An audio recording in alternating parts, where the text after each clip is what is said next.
ठाणे जिल्हा परिषदेचा 116.99 कोटींचा अर्थसंकल्प सादर. ठाणे जिल्हा परिषदेचा 2026-27चा 116.99 कोटींचा अर्थसंकल्प जाहीर करण्यात आला आहे. ठाण्यातील बीजे हायस्कूल येथे बुधवारी पार पडलेल्या या पत्रकार परिषदेत ठाणे जिल्हा परिषदेचे मुख्य लेखा व वित्त अधिकारी वैजनाथ बुरडकर यांनी मुख्य कार्यकारी अधिकारी डॉक्टर रणजित यादव यांच्याकडे अर्थसंकल्प सादर केला. यंदा जिल्हा परिषदेसमोर आर्थिक नियोजनाचं मोठं आव्हान उभं ठाकलं असल्यामुळे उत्पन्न वाढीसाठी जिल्हा परिषदेच्या स्थावर मालमत्ता भाडेतत्वावर देण्याचा संकल्प केल्याचं डॉक्टर यादव यांनी सांगितलं. ग्रामीण भागातील शासकीय कामकाजात जिल्हा परिषदेची महत्त्वाची भूमिका असते. ठाणे जिल्हा परिषदेच्या ग्रामीण क्षेत्राची व्याप्ती दिवसेंदिवस कमी होत आहे. सर्वांगीण ग्रामीण विकास, गुणवत्तापूर्ण शिक्षण आणि आरोग्य सेवा, जलसुरक्षा व शाश्वत कृषी, सामाजिक सक्षमीकरण आणि डिजिटल पारदर्शक प्रशासन या 5 प्रमुख तत्वांवर आधारित यंदाचा अर्थसंकल्प तयार करण्यात आला आहे. जिल्हा परिषद शाळेतील विद्यार्थ्यांमध्ये वैज्ञानिक दृष्टिकोन विकसित होण्यासाठी तसंच गुणवत्ता वाढीसाठी नाविन्यपूर्ण योजना मिशन भरारी उपक्रम हाती घेण्यात आला आहे. त्याअंतर्गत शहापूर तालुक्यातील यशस्वी स्कॉलरशिप परीक्षा पॅटर्न संपूर्ण जिल्ह्यात राबवण्यात येणार आहे. दरम्यान उत्पन्नाची संसाधनं कमी झाल्यानं तसंच ऑनलाईन पेमेंट सुविधेमुळे जिल्हा परिषदेच्या प्रत्यक्ष खात्यात रक्कम येण्याचं प्रमाणही कमी झालंय. तेव्हा उत्पन्न वाढीसाठी जिल्हा परिषदेची गेस्ट हाऊस, मैदानं तसंच शासकीय इमारतीतील तळमजल्यावरील जागा आदी स्थावर मालमत्ता भाडेतत्वावर देण्याचा प्रस्ताव तयार करण्यात येत असल्याचं मुख्य कार्यकारी अधिकारी डॉक्टर रणजित यादव यांनी या पत्रकार परिषदेत स्पष्ट केलंय. यावर्षी काय वेगळं आणखी काही करणार आहात? यामध्ये आपण गुणवत्तापूर्ण शिक्षणावर भर देतोय. मागच्या वर्षी आपण तरतूद केली होती 10 कोटीची जे फिजिकल इन्फ्रास्ट्रक्चर क्रिएट करण्यासाठी. यावेळी आपण जे सॉफ्ट इन्फ्रास्ट्रक्चर असते, जे गुणवत्ता आहे, याच्यावर भर देतोय. याचबरोबर शिक्षणासाठी आपण नाविन्यपूर्ण उपक्रमाअंतर्गत जसं मी सांगितलं की मिशन भरारी अंतर्गत आपण एक शहापूर पॅटर्न जो आपल्या ठाणे जिल्ह्यातील शहापूर तालुक्याने करून दाखवलं तो आपण जिल्ह्यामध्ये पूर्ण राबवतोय. यामध्ये स्कॉलरशिप असेल, विविध प्रकारच्या स्कॉलरशिप एक्झाम असतील, नवोदय एक्झाम असतील, यामध्ये विद्यार्थ्यांची चांगली तयारी व्हावी यासाठी आपण प्रयत्न करतोय.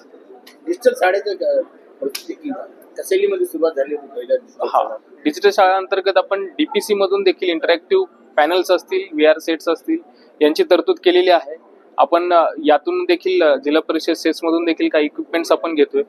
आपल्या जिल्हा परिषद शाळांना एक चांगलं प्लॅटफॉर्म बनवून देण्याचा प्रयत्न करतोय. जसं प्रायव्हेट शाळांमध्ये असतं तसं त्याच प्रमाणात आपल्या मुलांना देखील उत्कृष्ट सुविधा मिळावी यासाठी जिल्हा परिषद कटिबद्ध आहे. शेतकऱ्यांसाठी खास शेतीचा पूलचा हालतचा असा शेतीचा प्रोत्साहन करण्यासाठी केंद्राने दिलेलं आहे आणि किती वाढणार? केंद्राची योजना तर आपण राबवतच आहोत. जिल्हा परिषद असेल, जिल्हा परिषदचा कृषी विभाग असेल किंवा स्टेटचा कृषी विभाग असेल, विविध शासनाच्या योजना असतील तर राबवतच आहोत. पण आम्ही यातून ज्या पारंपरिक पद्धतीने जे जसं मी स्पेसेस सांगितले, जिनी भात असेल, ते यासाठी देखील आपण प्रयत्न करतोय की याचं संवर्धन व्हावं. त्याचबरोबर SRT जे सगुणा राईस टेक्नॉलॉजी आहे याच्या अंतर्गत देखील आपण ते क्षेत्र वाढवण्याचा प्रयत्न करत आहोत. ठाणे महानगरपालिका क्षेत्रातील करदात्यांसाठी निवासी मालमत्ता करावरील शास्तीमध्ये 90% सूट देण्याच्या योजनेस नागरिकांचा उत्स्फूर्त प्रतिसाद मिळत असून या योजनेस 31 मार्च 2026 पर्यंत मुदतवाढ देत असतानाच अनिवासी मालमत्ता धारकांनाही सूट देण्याचा निर्णय महापौर शर्मिला पिंपळकर आणि आयुक्त सौरभ राव यांनी घेतला आहे. तरी निवासी अनिवासी मालमत्ता धारकांसाठीही या योजनेचा लाभ घ्यावा असं आवाहन करण्यात आले. आज झालेल्या विशेष अर्थसंकल्पीय सभेत सभागृह नेते हनुमंत जगदाळे यांनी मालमत्ता कर भरणेस मुदतवाढ देण्याची सूचना मांडली. याला विरोधी पक्षनेते अशरफ शानू पठाण आणि शिवसेनेचे गटनेते पवन कदम यांनी अनुमोदन दिलं. त्याला महापौर शर्मिला पिंपळकर यांनी मान्यता दिली. ठाणे महानगरपालिका क्षेत्रातील जे निवासी करदाते थकीत मालमत्ता कर, चालू वर्षाचा कर त्यांना आकारण्यात आलेल्या शास्तीच्या 10% अशी एकत्रित रक्कम महापालिकेकडे जमा करण्याची मुदत 25 मार्च पर्यंत ठेवण्यात आली होती. या योजनेस करदात्यांचा उत्स्फूर्त प्रतिसाद पाहता या योजनेस 31 मार्च पर्यंत मुदतवाढ निर्णय महापौर पिंपळकर यांनी घेतला असून करदात्यांचे आभार व्यक्त केले. तसंच अनिवासी मालमत्ता धारकांनाही ही योजना लागू केली आहे.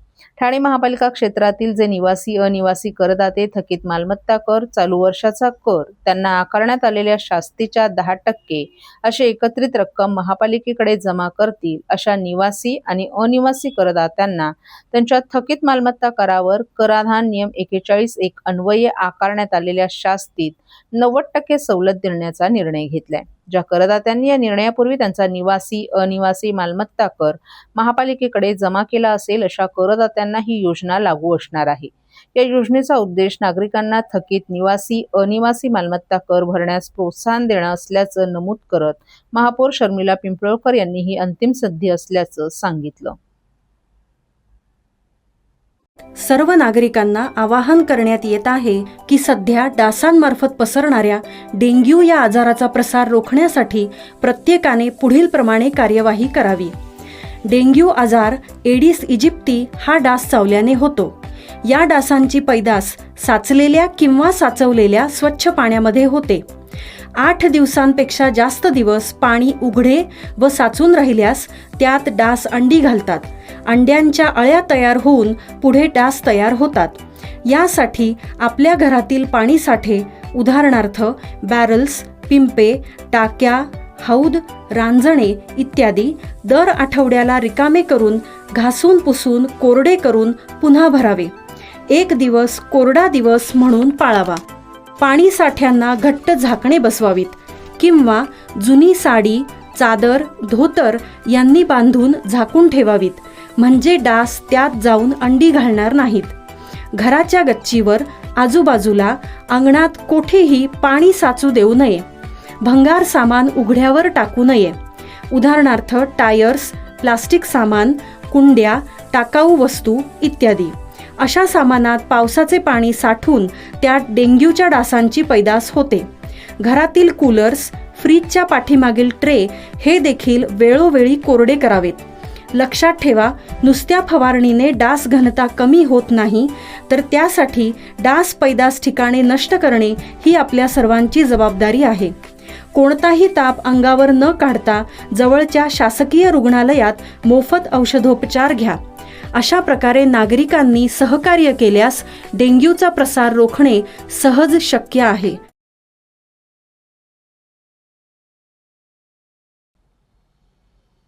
अंमली पदार्थ विरोधी पथक गुन्हे शाखा ठाणे शहरानं मोठी कारवाई करत तब्बल 4,12,40,000 रुपये किमतीचा MD ड्रग्सचा साठा जप्त केलाय. या प्रकरणात 3 आरोपींना अटक करण्यात आली आहे. 23 मार्च रोजी चरई परिसरात MTNL ऑफिस समोर सापळा रचून पोलिसांनी ही कारवाई केली. आरोपींकडून 2 किलो 62 ग्रॅम मेफेड्रॉन जप्त करण्यात आला आहे. अटक आरोपींमध्ये सोहेल खान, रोहित सीतापुरे आणि तपासादरम्यान निष्पन्न झालेला राजेश हडावळे यांचा समावेश आहे. या प्रकरणी नौपाडा पोलीस ठाण्यात NDPS कायद्यानुसार गुन्हा दाखल करण्यात आला आहे. सध्या आरोपींकडून ड्रग्सचा पुरवठा कुठून झाला आणि कोणाला विक्री होणार होती याचा तपास सुरू करण्यात आलाय. ही कारवाई पोलीस आयुक्तांच्या आदेशानुसार वरिष्ठ अधिकाऱ्यांच्या मार्गदर्शनाखाली पार पडली. पोलिसांनी नागरिकांना आवाहन केले की अंमली पदार्थांबाबत कोणतीही माहिती असल्यास तात्काळ गुन्हे शाखेशी संपर्क साधावा.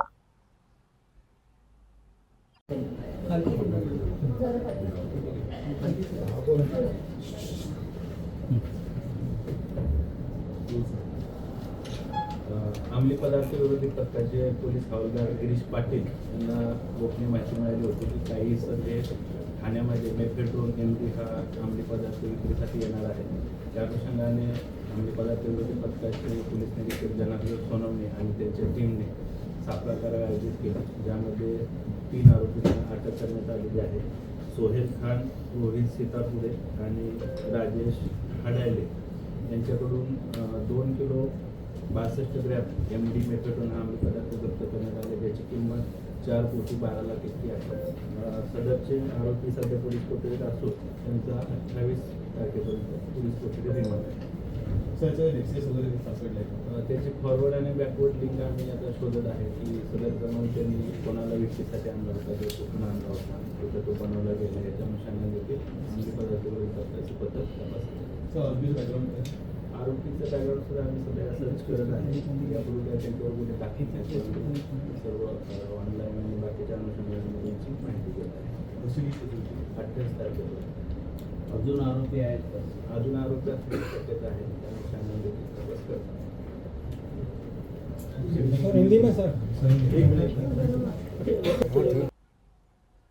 आखाती राष्ट्राच्या युद्धाचा फटका आता ठाण्यातील काही पेट्रोल पंपांना जाणवत असून ठाणे शहरातील पेट्रोल पंपांवर मोठी गर्दी दुचाकीस्वारांनी केली आहे. एरवी 5 ते 10 मिनिटं पेट्रोल भरण्याकरिता लागणारा कालावधी आता 15 ते 20 मिनिटं लागत असल्यानं दुचाकीस्वारही मोठ्या प्रमाणात संतप्त होत आहेत.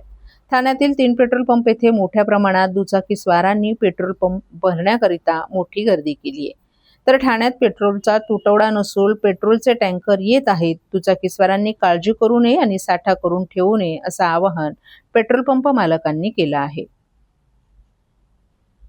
नमस्कार, मी अभय गोकाणी, व्यवस्थापक गणेश ऑटोमोबाईल और बाबूभाई पेट्रोल पंपचा मालक. मी एक विनंती करतो लोकांना तुमच्या मीडियामार्फत की तुम्ही पॅनिक होऊ नका. घाबरून स्वतःच्या गाड्यामध्ये का कॅनमध्ये का कसं बाटल्यामध्ये का करू पण पेट्रोल किंवा डिझेल तुम्ही घेऊ नका. भरपूर स्टॉक आहे आणि रोज प्रत्येक पेट्रोल पंपावरती सप्लाय चालू आहे. भारत पेट्रोलियमचा पंप असो की HP चा पंप असो की इंडियन ऑइलचा पेट्रोल पंप असतो, तुमची जेवढी रिक्वायरमेंट आहे रोजची तेवढंच तुम्ही माल घ्या. पण टाक्या फुल करून घाबरून लाईन नका वागू आणि तुमच्या वेळ वाया नका घालू लाईनीमध्ये. अजूनपर्यंत जेव्हापासून 28 फेब्रुवारी 2026 पासून वॉर सुरू झाला आहे तेव्हापासून आज 27 तारीख आहे. 27 तारखेपर्यंत आमचा पंप ड्राय झाला नाही आहे. रोज कंपनीकडनं माल येतो, सप्लाय होता. म्हणून आणखी मी तुम्हाला लोकांना सर्वांना पब्लिकना तुमच्या माध्यम थ्रू विनंती करतो की कोणी पॅनिक होऊन पेट्रोल पंपावरती रश करू नका, लाईन लावू नका. पेट्रोल मिळतील, सगळे पेट्रोल पंपावरती पेट्रोल मिळतील. आणि तुमच्या समोर आता टँकर खाली होते, तुम्ही ते पण बघून घ्या. टँकर पण त्याच्या पण तुम्ही बघून शूटिंग करून घ्या. टँकर पण खाली होतं तिकडे. आता हे टँकर खाली करून जाणार परत आणि तिकडनं परत दुसरी टँकर भरून येणार. दुसरं एक विनंती आहे की आपल्याला जेवढी आवश्यकता आहे आपल्या गाडीपुरती की तुमच्या कामापुरती तेवढाच पेट्रोल किंवा डिझेलची तुम्ही खरेदी करा. जास्त तुम्ही गाडी भरू नका. तुम्हाला पेट्रोल आज पण मिळेल, उद्या पण मिळेल आणि परवा पण मिळतील. थँक्यू.